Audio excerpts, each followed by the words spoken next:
You know that moment when your entire world shatters with just a few whispered words? When everything you believed about love, trust, and your future crumbles in the span of 30 seconds. I lived that moment, and I'm going to tell you exactly how it felt to discover that the man I just married, the man I'd given my heart, my body, my entire future to, was nothing more than a predator in a wedding suit. It was our honeymoon night, the Ritz-Carlton in Maui, presidential suite, champagne still bubbling in our glasses from dinner. I was lying in that enormous bed, silk sheets against my skin, pretending to sleep. We'd been joking earlier about how I sleep like a stone, how nothing could wake me once I was out. He'd laughed, kissed my forehead, called me his sleeping beauty. God, even now, remembering his voice saying those words makes my stomach turn. The clock read 12:47 a.m. when his phone started buzzing. Not once, not twice, 7 times in rapid succession. The kind of urgent buzzing that cuts through the romantic haze of a honeymoon night like a knife through silk. I felt him tense beside me, felt the bed shift as he carefully, quietly slipped out from under the covers. I should have stayed put. I should have kept pretending to sleep, but something in the way he moved, so careful, so deliberate, like he was trying not to wake a wild animal instead of his new wife, made every instinct I had scream danger. So I followed him. The balcony doors were barely cracked, just enough for him to slip through without making a sound. The ocean breeze was warm against my skin as I pressed myself against the wall beside the door, heart hammering so hard I was sure he'd hear it over the waves crashing below. And then I heard his voice, my husband's voice, the same voice that had promised to love and protect me just hours earlier. But now it was different, cold, calculating, empty of all the warmth I thought I knew. Yes, she trusts me completely, like a damn puppy, actually. In a few months, everything will be in my name. The house, the accounts, the trust fund her grandfather left her. All of it. I swear to you, in that moment, I felt my heart actually stop. Not metaphorically. I felt it stop beating, felt the blood freeze in my veins, felt the world tilt sideways like I was going to fall right off the edge of it. Because this wasn't about another woman. This wasn't about sex or romance or some passionate affair. This was about money, my money. And the man I just promised to spend my life with was talking about me like I was some kind of mark in a con game. But it got worse. Oh God, it got so much worse because then I heard the second voice, a woman's voice, tinny through the speakerphone, but clear enough that every word cut into me like broken glass. Perfect. Make sure she signs the foundation documents after the honeymoon. We need her signature to move the money quietly through the charity channels. Once everything's transferred, we can clean out the accounts and disappear. She'll be left holding the bag for tax evasion and fraud. By the time anyone figures out what happened, we'll be long gone. The foundation documents, the ones he'd been so excited about, the ones he said would help us give back to the community together, the ones that would make us a power couple for good in the world. All lies, every single word of it. I pressed my hand over my mouth to keep from screaming, from sobbing, from making any sound that would give me away, because I realized in that moment that I wasn't just married to a thief. I was married to someone who was planning to frame me, to make me the fall guy for their crimes while they disappeared with my inheritance. The rage that hit me then was unlike anything I'd ever felt. It was white hot and consuming, burning through my chest like acid. This man had studied me, learned my weaknesses, my trusting nature, my desire to do good in the world. He'd used my own kindness against me, turned my love for him into a weapon to destroy my entire life. And if she gets suspicious, his voice again, casual, as if they were discussing the weather instead of ruining someone's life. She won't. Look at her. She's been sheltered her whole life, never had to worry about money or real problems. She believes in fairy tales and happy endings. Besides, you've got her wrapped around your finger. She'd probably sign divorce papers if you told her it was for charity. They laughed, both of them, laughed at my naivety, my trust, my love, laughed at how easy I was to manipulate. And in that laughter, I heard my own death sentence. Not physical death, but the death of everything I thought I was, everything I thought my life would be. I managed to slip back into bed before he returned, somehow forced my body to lie still and my breathing to stay even when he kissed my forehead and whispered, "Sweet dreams, my love," into my hair. But sleep? Sleep was impossible. I lay there for 6 hours, staring at the ceiling, while the man who was supposed to protect me slept peacefully beside me, probably dreaming about all the ways he was going to destroy my life. Let me tell you something about betrayal, the real soul-crushing kind. It doesn't just hurt, it rewrites your entire history. Every memory becomes suspect. Every sweet moment gets poisoned by the knowledge that it was all performance. Every "I love you" becomes evidence of how stupid, how gullible, how pathetically easy to fool you were. I started remembering things differently that night. How we met at that charity gala. Was it really chance? Or had he been watching me? How he'd asked so many questions about my family's finances early on. Was he just interested, or was he gathering intelligence? How he'd insisted on handling our wedding planning budget. Was he being helpful, or was he already practicing for when he'd control all my money? The way he'd bonded so quickly with my conservative father, agreeing with every political opinion, every business philosophy. The way he'd been so understanding when my grandmother died and left me her estate. The way he'd suggested combining our bank accounts for simplicity right after the engagement. Every single thing that had made me think he was perfect for me had actually been him building the trap I was now caught in. By morning, I had a choice to make. I could confront him, demand answers, probably watch him lie to my face with those same warm eyes and that same loving voice. Or I could play his game better than he was playing it. I could become the actress he thought I already was and turn his own manipulation against him. I chose war. When he woke up, I was already dressed, smiling, playing the part of the blissful new bride. "Good morning, husband," I said, and the word tasted like poison in my mouth. But I made sure my voice was honey sweet, my smile bright enough to blind him to what was really going on behind my eyes. "How did you sleep, beautiful?" he asked, pulling me down for a kiss that made my skin crawl. "Like a stone, just like always." I lied. "I'm so excited about today. And those foundation documents you mentioned, I can't wait to look them over and get them signed."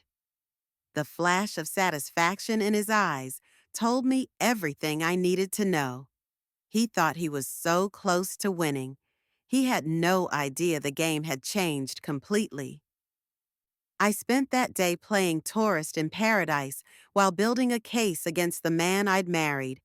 I excused myself to the bathroom to text my cousin Maya, the one person in my family who worked in cybersecurity, the one person who might believe me without thinking I'd lost my mind. "I need help. Can't explain over text. Can you run a deep background check on Michael? Bank records, phone records, everything. I think I'm in danger." Her response came back in minutes. "What happened? Are you safe?" "For now. but I think my husband is planning to steal my inheritance and frame me for fraud. I'll call you tonight when he's asleep. The rest of that day was the longest of my life, sitting by the pool, pretending to read while watching him take more mysterious phone calls, smiling through dinner while he ordered the most expensive wine and talked about our beautiful future together, dancing with him on the beach while his hands on my waist felt like chains instead of an embrace. Every touch was violation. Every kiss was theft. Every I love you was another nail in the coffin of the woman I used to be. That night, while he showered, I called Maya. Jesus Christ, she whispered after I told her everything. Okay, first, don't sign anything, nothing, not even a birthday card. Second, I'm going to need access to your email accounts, bank statements, everything. If this is what I think it is, they've probably already started setting things up in your name. She was right. Over the next hour, she walked me through accessing accounts I didn't even know existed. Credit cards opened in my name, business registrations, charity foundations, all with my signature or very good forgeries of it. They've been planning this for months, Maya said, her voice tight with anger. Maybe longer. This isn't some spur of the moment thing. This is organized, professional, and you're not the first victim. That's when she told me about the second phone. A phone registered in my name, with a service plan I was supposedly paying for, with calls to numbers in offshore banking havens and known money laundering operations. If this goes south, Maya said quietly, if they execute this plan, you won't just lose your money, you'll go to prison. They've built a paper trail that makes you look like the mastermind. I hung up that call and sat in the bathroom, knees pulled to my chest, shaking with a rage so pure and focused it felt like power. This wasn't just theft. This was attempted murder, the murder of my future, my freedom, my entire life. The next morning, Michael was extra attentive, extra loving, extra eager to please. He brought me coffee in bed, suggested we extend our honeymoon, talked about all the wonderful things we'd do with our foundation when we got home. I've been thinking, he said, fingers tracing patterns on my arm. Maybe we should sign those documents today. Get them out of the way so we can just focus on enjoying ourselves. Absolutely, I said, matching his smile with one of my own. I trust you completely. If only he could have seen the thoughts behind that smile. If only he could have felt the fury building in my chest, the satisfaction of knowing I was about to destroy his entire plan. The rest of the honeymoon was a master class in performance. I played the part of the trusting wife while secretly documenting everything, every suspicious phone call, every time he pushed me to sign papers, every moment when he thought I wasn't paying attention and let his mask slip just a little. I noticed the man at the hotel bar who kept staring at us. I noticed how Michael steered our conversations away from my friends and family. I noticed how he kept suggesting we simplify our lives by cutting ties with people who might ask too many questions. Most of all, I noticed how good he was at this, how practiced, how comfortable he seemed with lying to someone who loved him. It made me wonder how many other women there had been, how many other lives he'd destroyed, how many other hearts he'd shattered just to line his pockets. Maya worked around the clock while I was gone, building a case that would not only expose Michael, but bring down the entire operation. Because that's what this was, an operation. Michael wasn't working alone. He was part of a network that targeted wealthy, trusting women, married them, and then systematically destroyed their lives. The night before we came home, I made one last discovery.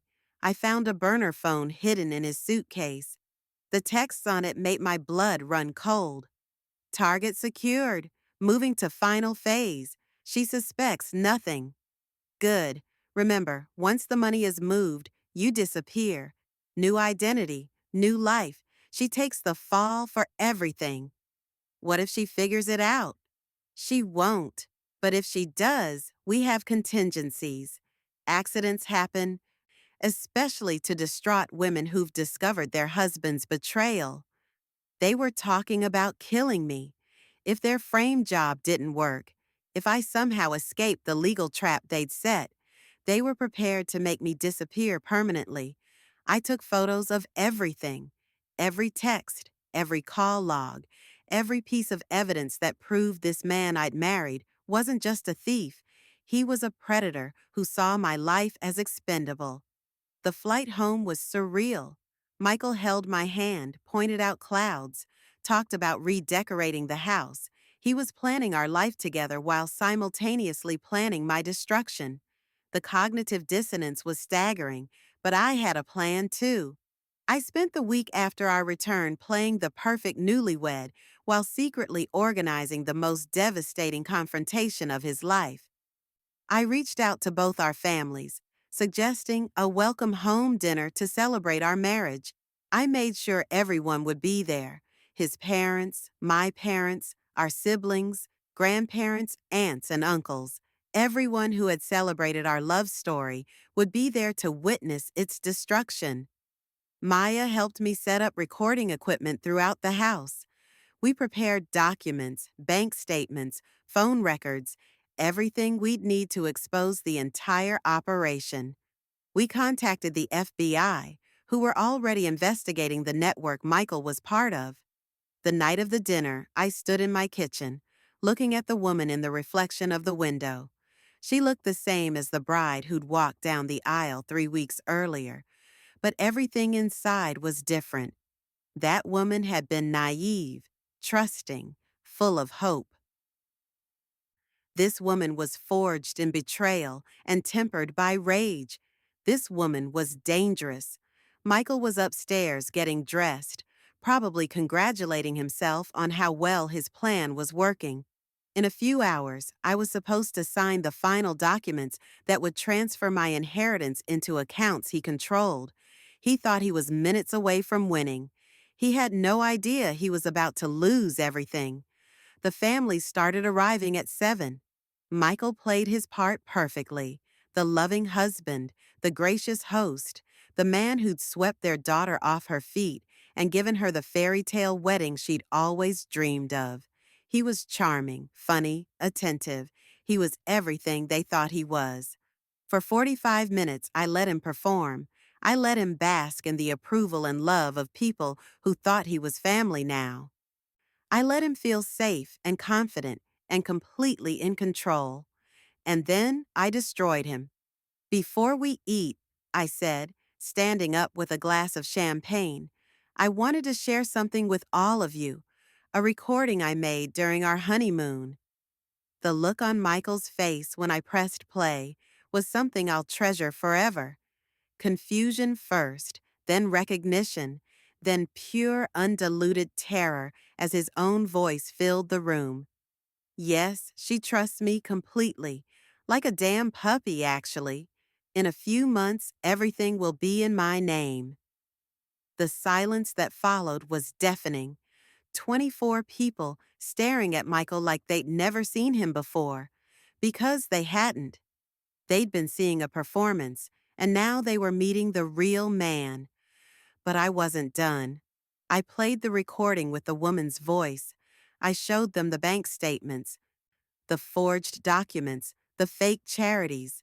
I showed them the burner phone with its threats and its casual discussion of my murder. "This is the man I married," I said, my voice steady despite the rage burning in my chest. "This is the man you welcomed into our family. This is the man who was planning to steal everything I have and then frame me for fraud. And if that didn't work, he was prepared to kill me." Michael tried to deny it. Of course he did. He called it a misunderstanding, claimed the recordings were taken out of context, said I was having some kind of breakdown. He was smooth, convincing, desperate, but evidence doesn't lie, and I had mountains of it. His mother started crying. His father looked like he'd aged 10 years in 10 minutes. My family was stunned into silence, trying to process how completely they'd been fooled. The FBI agents I'd invited to dinner chose that moment to make their entrance.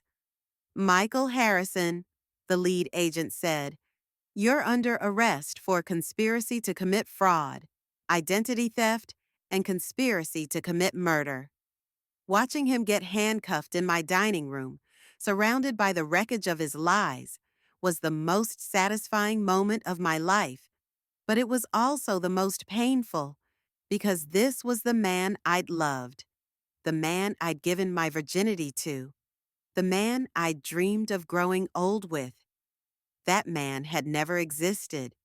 The aftermath was brutal. The media picked up the story. "Bride exposes husband's murder plot at family dinner" was the headline that followed me for months.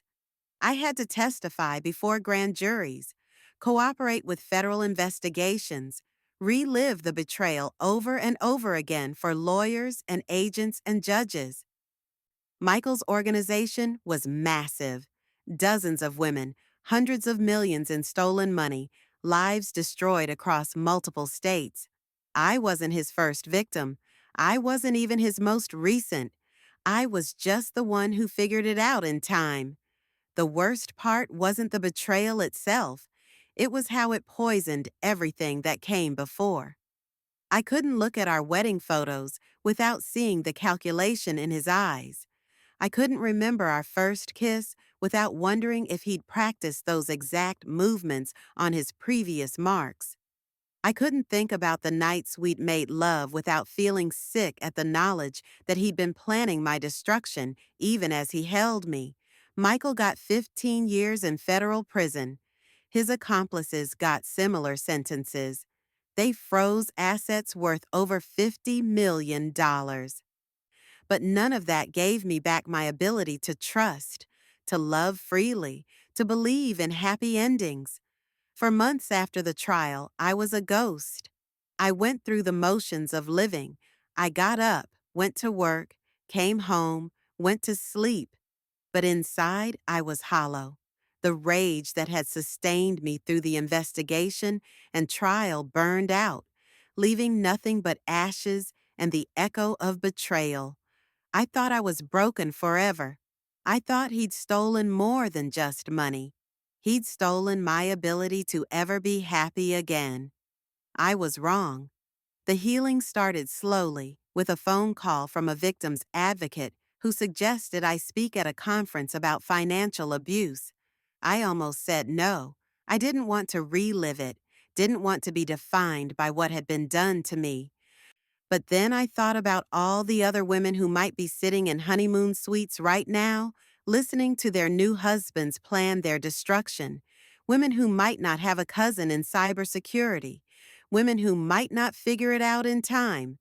So I spoke, and in telling my story, I found my power again. That first speech led to others. I started working with organizations that helped victims of financial abuse. I lobbied for stronger laws, better protections, more resources for women caught in these schemes.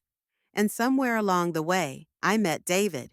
He was a financial crimes investigator who'd worked on my case, professional, thorough, angry on behalf of victims in a way that felt genuine rather than performative. We started having coffee after meetings, then dinner, then long conversations about justice and healing and how to rebuild trust after it's been shattered. David knew my story. He'd seen the evidence, read the transcripts, watched the recordings. He knew exactly what had been done to me and how completely I'd been betrayed. And somehow, impossibly, he loved me anyway, not in spite of what I'd been through, but including it. He saw my caution as wisdom, my hypervigilance as strength.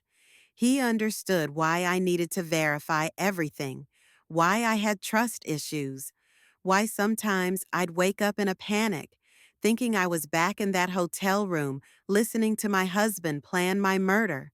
Our relationship developed slowly, carefully, with complete transparency. He showed me his financial records without being asked. He introduced me to his family early. He never pushed, never pressured, never made me feel like my trauma was something to get over quickly so we could move on. When he proposed, 3 years after Michael's sentencing, he didn't do it with a surprise. He told me he wanted to marry me, asked if I wanted that too, and when I said yes, we planned everything together. No secrets, no surprises, no room for deception. Our wedding was small, intimate, witnessed by people who'd helped me rebuild my life. Maya was my maid of honor. The FBI agent who'd arrested Michael walked me down the aisle since my father had passed the year before. It was nothing like my first wedding. No fairy tale venue, no elaborate dress, no fantasy about perfect love. But it was real. And after everything I'd been through, real was worth more than perfect. We have a daughter now. Emma is 3 years old, fearless in the way that children are when they grow up knowing they're safe and loved. Sometimes I watch her playing, completely trusting that the adults in her life will protect her, and I feel both grateful and terrified. Grateful that she has what I lost. Terrified of all the ways the world might try to hurt her. But I also know that when she's old enough, I'll teach her what I learned. I'll teach her to verify before she trusts, to investigate before she invests, to protect herself even from people who claim to love her, not because I want her to be cynical, but because I want her to be smart. Last month, David came home with a case file that made my blood run cold. The same financial patterns, the same fake charity schemes, the same sophisticated operation that had targeted me. Michael's old partner, the woman whose voice I'd heard on that balcony, was out of prison and back in business. I think they're targeting someone new, David said. Young, wealthy, recently graduated from college. They've been setting her up for 6 months. I looked at the surveillance photos, the financial records, the pattern of manipulation that was so familiar. It felt like looking into a mirror. What do you need from me? Are you sure? This could bring up a lot of, David, I interrupted. This is what I do now. This is why I survived what I survived. Because that's what I've learned about trauma, about betrayal, about having your life destroyed by someone you trusted. It doesn't just break you. If you let it, if you choose to let it can also forge you into something stronger than you ever imagined possible. The woman they're targeting now doesn't know what's coming. She's probably planning a wedding, picking out flowers, dreaming about her future with a man who sees her as nothing more than a paycheck. She has no idea that her fairy tale is actually a nightmare, but she has something the old me didn't have. She has someone who's been there, who's survived it, who knows exactly how these predators think and operate. She has someone who's turned her pain into power and is ready to use that power to protect other women. Tomorrow, David and I are flying to Chicago to warn her, to show her the evidence, to help her see through the lies, to give her the choice I almost didn't get to make. I don't know if she'll believe us. The woman I was 5 years ago probably wouldn't have. Love makes you blind, and trust makes you stupid. And sometimes it takes the shock of betrayal to wake you up to reality. But I have to try, because that's what you do when you've been given a second chance at life. You use it to save others. Michael writes to me sometimes from prison, letters full of apologies and explanations and requests for forgiveness. I don't read them. I have Maya screen my mail and throw them away unopened. Not because I'm still angry, though part of me always will be, but because forgiveness isn't something you give to someone else. It's something you give to yourself. And I forgave myself a long time ago for being trusting enough to fall for his lies. Some people think forgiveness means reconciliation, means letting someone back into your life, means pretending the hurt never happened. But I've learned that forgiveness can also mean letting go of the power someone has to hurt you further. It means refusing to let their actions continue to define your life. I forgave Michael by building a life he could never touch, never destroy, never poison with his lies. I forgave him by turning his greatest weapon, my trust, into my greatest strength. I forgave him by becoming someone who protects others from people like him. And in doing that, I didn't just survive his betrayal. I transcended it. Tonight, as I finish telling you this story, Emma is asleep upstairs, safe in her bed, surrounded by people who would die before they'd let anyone hurt her. David is reviewing case files, preparing to save another woman from the nightmare I lived through. Maya is monitoring networks, tracking down financial predators, using her skills to protect the innocent. And I'm here, sharing my story with you, because somewhere out there is a woman who needs to hear it. Maybe she's on her honeymoon right now. Maybe she just got engaged. Maybe she's just starting to notice red flags that don't quite add up. If that woman is you, if something about this story feels familiar, if the man you love has been asking too many questions about your finances, or pushing too hard for access to your accounts, or trying too hard to isolate you from the people who might ask uncomfortable questions, please listen to me. Trust your instincts. Verify everything. Investigate before you commit. Protect yourself even from people who claim to love you, because the words you were never meant to hear might just be the ones that save your entire future. And if someone has already betrayed you, if your trust has been shattered and your life has been destroyed by someone you loved, know this: you are stronger than you think. You will survive this. And if you choose to, you can turn your pain into power and use that power to protect others. That's the real happy ending, not the fairy tale perfect love that was always a lie, but the real complicated, hard-won life you build from the ashes of betrayal. The life where you know exactly who you are and what you're capable of. The life where no one can ever again mistake your kindness for weakness or your trust for stupidity. The life where you are not just a survivor, but a warrior. And warriors don't just endure. They fight back. They protect the innocent. They make sure the predators pay for their crimes. They make sure no one else has to go through what they went through. That's my life now. That's my purpose. That's my revenge against everyone who ever thought they could destroy me.